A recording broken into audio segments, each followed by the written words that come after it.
Habang papalapit nga po ang pagsalubong sa bagong taon, nakahanda na ang mga ospital sa inaasahang pagdami ng mga sugatan dahil sa paputok. At live mula sa Jose Reyes Medical Center sa Maynila, may express report si Camille Samonte. Camille, una muna pakibigyan kami ng update kasi dyan ata dinala yung isang bata na kritikal dahil dun sa pagsabog ng paputok dyan sa Tondo. Anong update sa kanya?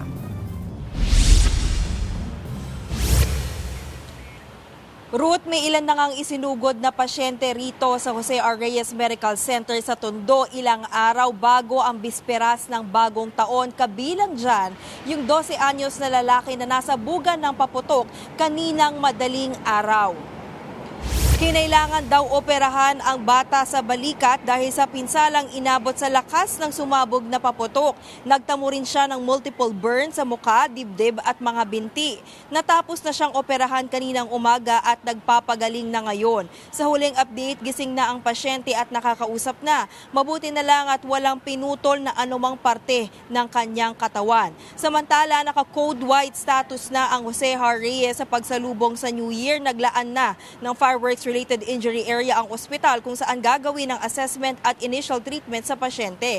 Kasama na rin dito ang pagtuturok sa kanila ng anti-tetanus at antibiotics. Nagreserba na rin ang ospital ng mga kama sa mga ward para sa mga pasyente. Nakahanda na rin ang kanilang operating rooms para sa mga mas malalang sugat na matatamo ng mga pasyente. Nakalatag na rin dito ang mga kagamitan para sa operasyon ng mga masusugatan at mapuputulan ng bahagi ng katawan dahil sa mga paputok. Mula December 21 hanggang ngayong hapon, nakapagtala na ang JRMC ng 13 na fireworks-related injuries.